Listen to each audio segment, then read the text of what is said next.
Hi friends, ಎಲ್ರಿಗೂ ನಮಸ್ಕಾರ. ಕಾವ್ಯ ಹರಿಕೇಶ್ YouTube ಚಾನಲ್ಗೆ ಎಲ್ಲರಿಗೂ welcome friends, heartly welcome.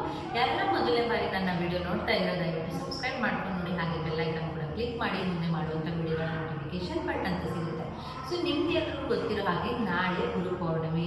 So ಗುರುಪೌರ್ಣಮಿ ದಿನ ನೀವು ಏನೆಲ್ಲ ಮಾಡಬೇಕು, ಏನೆಲ್ಲ ಮಾಡಬಾರ್ದು, ಸೊ ಗುರುಪೌರ್ಣಮಿಯ ಮಹತ್ವ ಏನು, ಸೊ ತುಂಬ ಜನಕ್ಕೆ ಗೊತ್ತಿರಲ್ಲ. ಸೊ ಅದನ್ನು ಸಂಪೂರ್ಣವಾಗಿ ತಿಳಿಸ್ಕೊಡ್ತೀನಿ. ಸೊ ನೀವು ಮನೆಯಲ್ಲಿ ಪೂಜೆ ಮಾಡೋದಾದರೆ ಎಷ್ಟು ಗಂಟೆಯಿಂದ ಎಷ್ಟು ಗಂಟೆಗೆ ಪೂಜೆ ಮಾಡಬೇಕು, ಮತ್ತು ಗುರುಪೌರ್ಣಮಿಯ ತಿಥಿ ಯಾವಾಗಿಂದ ಯಾವಾಗ ಕಂಪ್ಲೀಟ್ ಆಗುತ್ತೆ, ಆ್ಯಂಡ್ ಈ ದಿನ ನೀವು ಏನು ಮಾಡಿದ್ರೆ ಒಳ್ಳೆಯದು, ಏನು ಮಾಡಬೇಕು, ಏನು ಮಾಡಬಾರ್ದು ಅನ್ನೋದು ಕಂಪ್ಲೀಟಾಗಿ ನಾನು ನಿಮಗೆ ತಿಳಿಸ್ಕೊಡ್ತೀನಿ.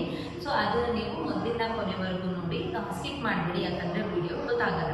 ಸೊ ಯಾವ ಸಮಯದಲ್ಲಿ ಏನೇನು ಮಾಡಬೇಕು ಪ್ರತಿಯೊಂದು ಡೀಟೇಲ್ಸನ್ನು ನಾನು ನಿಮಗೆ ತಿಳಿಸ್ಕೊಡ್ತೀನಿ.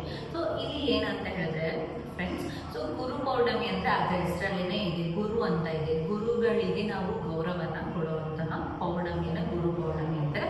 ಹಾಗೆ ವ್ಯಾಸ ಪೌರ್ಣಮಿ ಅಂತ ಕೂಡ ಹೇಳ್ತಾರೆ. ಇದನ್ನ ವ್ಯಾಸ ಅಂದರೆ ವೇದವ್ಯಾಸರಿದ್ದಾರಲ್ಲ, ಸೊ ಅವರ ಒಂದು ಜನ್ಮದಿನ ಕೂಡ ಆಚರಿಸ್ತಾರೆ. ಸೊ ಅವ್ರಿಗೆ ಗುರುಗಳಲ್ವಾ, ಸೊ ಅವ್ರಿಗೆ ಕೃತಜ್ಞತೆ ಸಲ್ಲಿಸುವಂಥ ದಿನಗಳಾಗಿರುತ್ತೆ. ಸೊ ಇಲ್ಲಿ ನೋಡಿ ಕೊಟ್ಟಿದ್ದಾರೆ, ಗುರು ಪೌರ್ಣಮಿಯನ್ನು ವ್ಯಾಸ ಪೌರ್ಣಿಮಾ ಎಂದು ಕರೆಯುತ್ತಾರೆ, ಏಕೆಂದರೆ ಈ ದಿನ ಮಹಾನ್ ಋಷಿ ವೇದವ್ಯಾಸ ಮಹರ್ಷಿಯವರ ಜನ್ಮದಿನ ಎಂದು ನಂಬಲಾಗಿದೆ ಅಂತ ಕೊಟ್ಟಿದ್ದಾರೆ. ವೇದವ್ಯಾಸರ ಜನ್ಮದಿನ ಅಂತ ನಂಬಲಾಗಿದೆ. ಅವ್ರು ಹುಟ್ಟಿರೋದು ಯಾವಾಗ ಅಂತಲೂ ನಮಗೆ ಗೊತ್ತಿರಲ್ಲ. ಸೊ ಅದು ಜನ ಯಾವಾಗ ಆಗಿಂದ ನಂಬ್ಕೊಂಡು ಬಂದಿರ್ತಾರೆ, ಅದು ಆ ಥರ ಹೋಗ್ತಾ ಇರುತ್ತೆ. ಇಲ್ಲಿ ನಮಗೆ ಜ್ಞಾನ, ಸಂಸ್ಕಾರ, ನಮ್ಮ ನಡತೆ ಆಗಿರ್ಬೋದು, ನಮ್ಮ ಜೀವನದ ಸರಿಯಾದ ದಾರಿ ಮುಖ್ಯ ಘಟ್ಟ ತಲುಪಬೇಕು ಅಂದರೆ ಬೇಕಾಗಿರೋದು ಗುರುಗಳು. ಸ್ಟಾರ್ಟಿಂಗಿಂದ ಇವಾಗ ನಮಗೆ ತಾಯಿ ಹೀಗೆ ಮೊದಲನೇ ಗುರು ಅಂತಾರೋ, ಹಾಗೆ ಶಿಕ್ಷಕರು ಕೂಡ ಹಾಗೆಯೇ ಗುರು ಅಂತಲೇ ಹೇಳ್ತಾರೆ. ದೇವರಿಗಿಂತ ದೊಡ್ಡವರು ಗುರುಗಳು ಅಂಥವರಿಗೆ ಕೃತಜ್ಞತೆ ಹೇಳುವಂತಹ ದಿನ ಗುರು ಪೌರ್ಣಮಿ ಅಂತ ಹೇಳ್ತಾರೆ. ಅವ್ರಿಗೆ ಆದಂತಹ ಒಂದು ದಿನನ ಇಟ್ಟಿರ್ತಾರೆ. ಸೊ ಆ ಒಂದು ಪವಿತ್ರವಾದ ದಿನದಲ್ಲಿ ನೀವು ಏನೇನೆಲ್ಲ ಮಾಡಬೇಕು, ಮಾಡಬಾರ್ದು ಅನ್ನೋದನ್ನ ನಾನು ತಿಳಿಸ್ಕೊಡ್ತೀನಿ.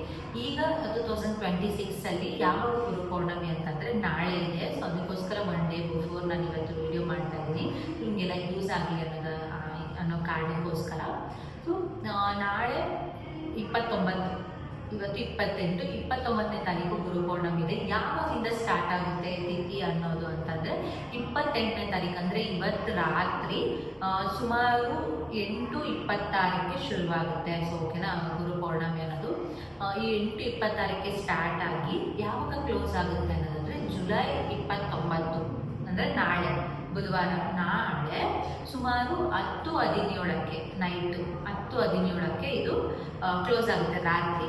ಓಕೆನಾ, ರಾತ್ರಿ ಸ್ಟಾರ್ಟ್ ಆಗಿ ಸುಮಾರು ರಾತ್ರಿ 8:26ಕ್ಕೆ ಸ್ಟಾರ್ಟ್ ಆಗಿ 10:17ಕ್ಕೆ ರಾತ್ರಿ, ನಾಳೆ ರಾತ್ರಿ ಅಂದರೆ 29ನೇ ತಾರೀಕು ಇದು ತಿಥಿ ಕಂಪ್ಲೀಟ್ ಆಗುತ್ತೆ. ಓಕೆನಾ, ಅಂದರೆ ಇದು ಗುರು ಪೌರ್ಣಮಿ ನಾಳೆ ಫುಲ್ ಇರೋದ್ರಿಂದ ನಾಳೆನೇ ಗುರು ಪೌರ್ಣಮಿ ಇರುತ್ತೆ.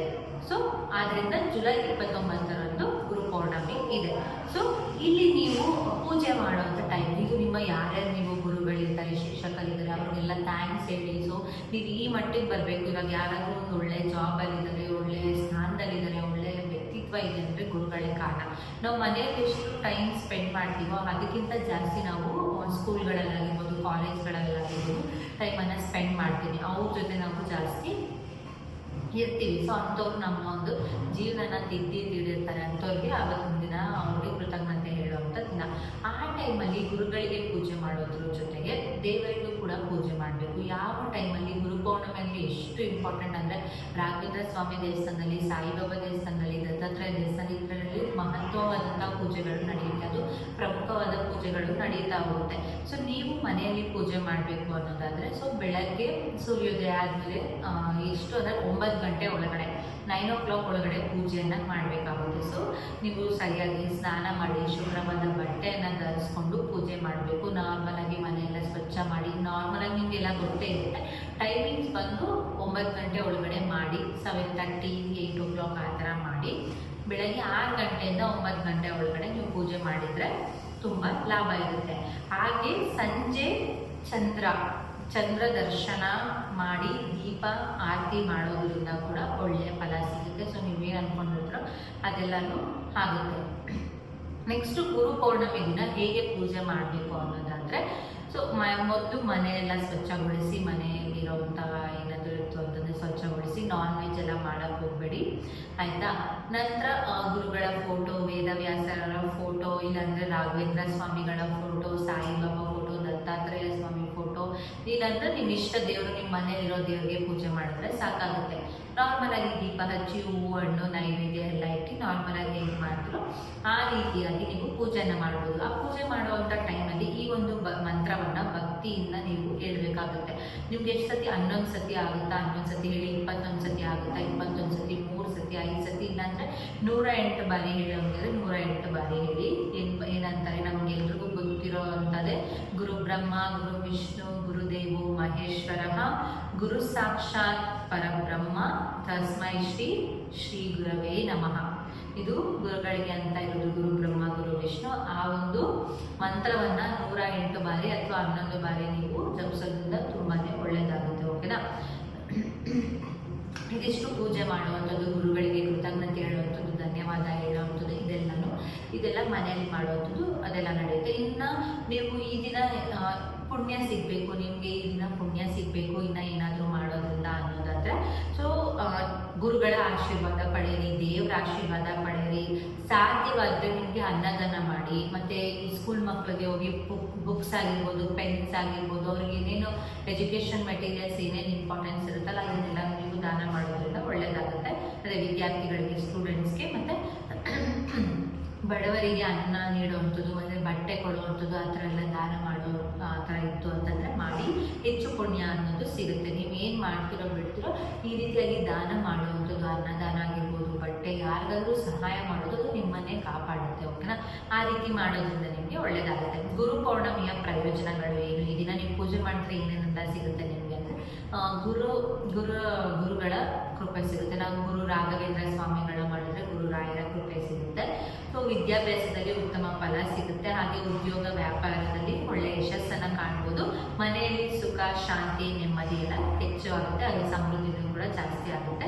ಜೀವನದಲ್ಲಿ ಸಕಾರಾತ್ಮಕ ಬದಲಾವಣೆಗಳು ಕೂಡ ಆರಂಭವಾಗುತ್ತೆ. ಓಕೆನಾ. ನಕಾರಾತ್ಮಕ ಬದಲಾವಣೆಗಳೆಲ್ಲ ಹೋಗಿ ಸಕಾರಾತ್ಮಕವಾಗಿ ಆಗುತ್ತೆ. ಆಧ್ಯಾತ್ಮಿಕ ಮನಸ್ಸಿಗೆ ನೆಮ್ಮದಿ ದೊರೆಯುತ್ತೆ, ಮನಸ್ಸಿಗೆ ನೆಮ್ಮದಿ ಕೂಡ ಸಿಗುತ್ತೆ.